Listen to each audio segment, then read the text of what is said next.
There's something about the past that feels softer, like an old sweater you can't bear to throw away. The way the light fell on Main Street in the late afternoon, the smell of freshly cut grass at a summer fair, the sound of a town crier calling folks to gather for a celebration most of us have never even heard of. Back when America was stitching itself together town by town, we didn't just celebrate the big holidays. We made up our own. Little moments of joy, pride, and togetherness that lit up the calendar like fireflies in a jar. Some lasted decades. Others flickered out before we even had time to blink.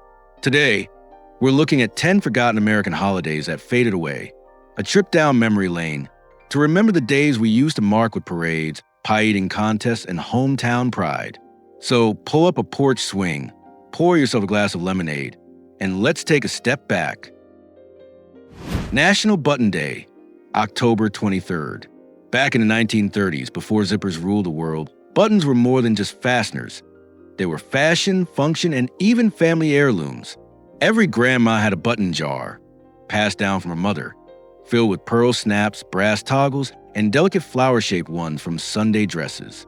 In 1938, a small group of haberdashers in Ohio started National Button Day. It wasn't a federal holiday, mind you, just a quiet little celebration for those who still appreciated the art of the button. Schools held button collection contests.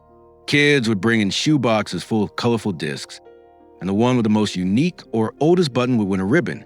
Some towns even had button parades. Yes, really, where children marched in coats covered in hundreds of mismatched buttons, jingling like wind chimes. But as fashion changed and casual wear took over, buttons became invisible. We stopped noticing them. And by the 1970s, National Button Day quietly slipped into the fabric of the past. Funny, isn't it? We used to celebrate something we now barely glance at. Broom Balancing Day, February 10th.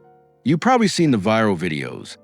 People claiming that on February 10th, you can balance a broom upright on its bristles because of a rare gravitational pull. Well, that's not how physics works.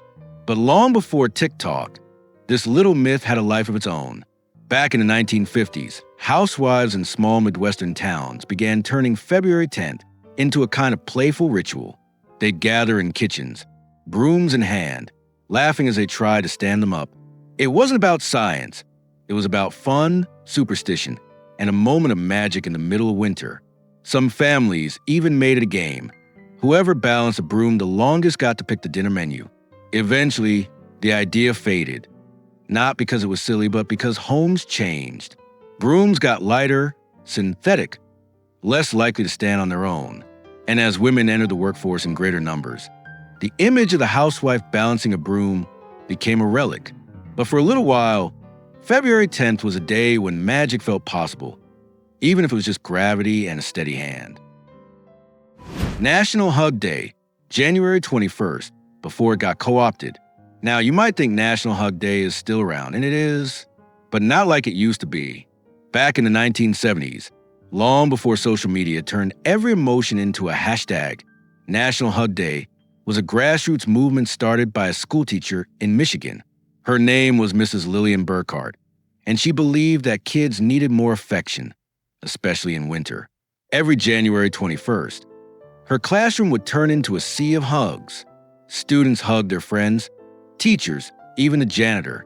The principal would announce over the loudspeaker, "Hug time," and the halls would fill with laughter and squeezes. Other schools caught on. By the late 70s, entire towns held hug-ins at the park. Strangers would line up to give quick, friendly hugs. No strings attached, just warmth. But somewhere along the way, the holiday got commercialized. Cards, stuffed animals, awkward ads. The sincerity faded. And as people grew more cautious about touch, the public hugging stopped. It wasn't that we stopped caring. We just forgot how to show it. Simply, safely, and with open arms. Victory Garden Day, May 1st. During World War II, nearly 20 million families planted victory gardens. Not for fun, out of necessity. These backyard plots grew carrots, beans, and tomatoes to help feed the nation while soldiers fought overseas. Every May 1st, communities celebrated Victory Garden Day. Towns held seed swaps, gardening contests, and grow your own fairs. Kids earned badges for pulling weeds or harvesting the first radish. There was pride in those gardens, pride in doing your part. One woman in Iowa wrote in her diary, "My tomatoes may not win a prize, but they fed a sailor in the Pacific. That's good enough for me." After the war, the gardens shrank.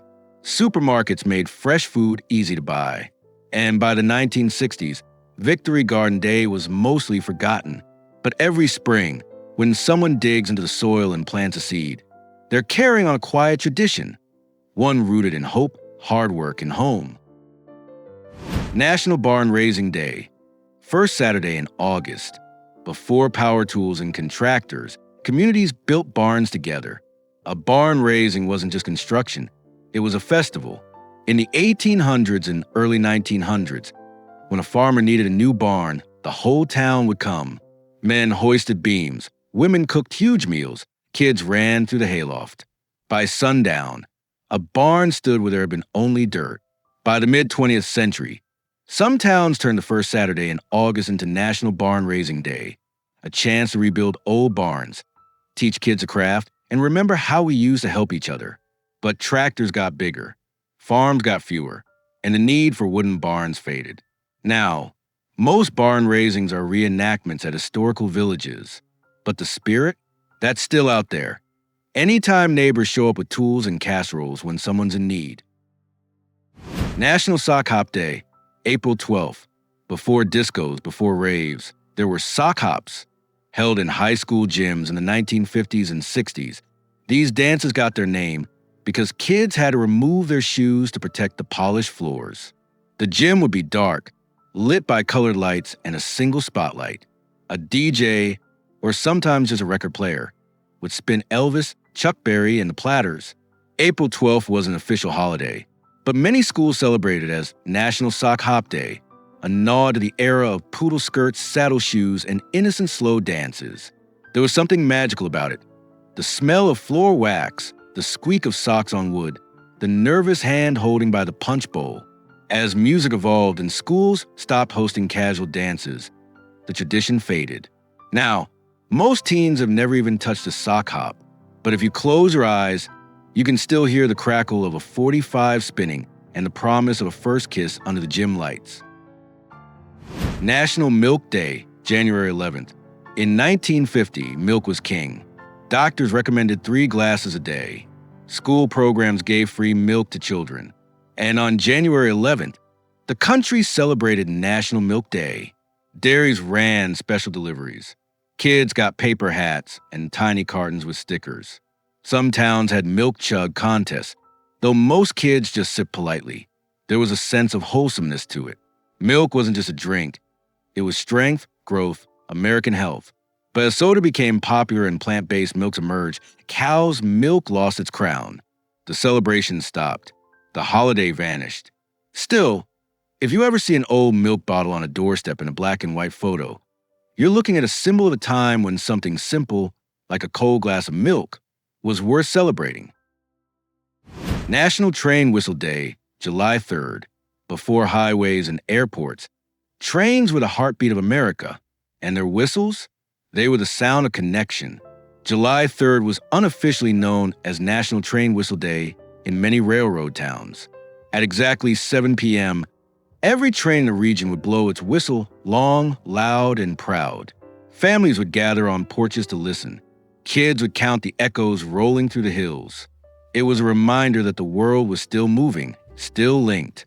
But as passenger rail declined and freight trains went quiet, the whistles grew rare. Now, most trains only blow horns at crossings. No fanfare, no celebration. The last official train whistle day was in 1978. In a small town in Nebraska, they played taps on a steam whistle. And then, silence. National Front Porch Day, first Sunday in September. This one wasn't government sanctioned. It was born in the 1920s, when nearly every home had a front porch. Before air conditioning, families lived on their porches in the summer. Rocking chairs, lemonade, checker games, stories told under the stars. Communities began declaring the first Sunday in September as National Front Porch Day. Neighbors would string up lights, bring out instruments, and share food. It was block party, potluck, and concert all in one. But as backyards became private escapes and TVs pulled families indoors, the front porch lost its role. Now, many porches are just for a show, empty or filled with forgotten furniture. But if you sit on one at dusk, with the crickets starting up and the streetlights flickering on, you can almost hear the laughter of 100 forgotten evenings. National Thank You Day, November 23rd. Before Black Friday, before shopping madness, there was a quiet little holiday, National Thank You Day. Started in the 1940s by a group of postal workers, it was simple. On November 23rd, people were encouraged to write thank you notes, not for gifts, but for kindness. For the mailman who walked in the snow, the teacher who stayed late, the neighbor who shoveled your walk. Schools held gratitude fairs. Kids wrote notes and delivered them by hand. Some towns even had a thank you tree in the town square, where people hung their messages like ornaments. Over time, the day got swallowed by the rush of the holidays. We started thanking with emojis instead of ink. But the idea that a simple thank you can warm someone's whole week, that never went out of style. These holidays may be gone, but they're not forgotten. They remind us that celebration doesn't need fireworks or millions of dollars. Sometimes it's just a button, a broom, a glass of milk, or a hug. What's a tradition from your childhood that the world seems to have left behind? Let us know in the comments below. And if you enjoyed this trip down memory lane, go ahead and subscribe, and hit the bell. Because every week, we're keeping the stories of old America alive. Until next time, take a moment, look around, and maybe, just maybe, give someone a hug.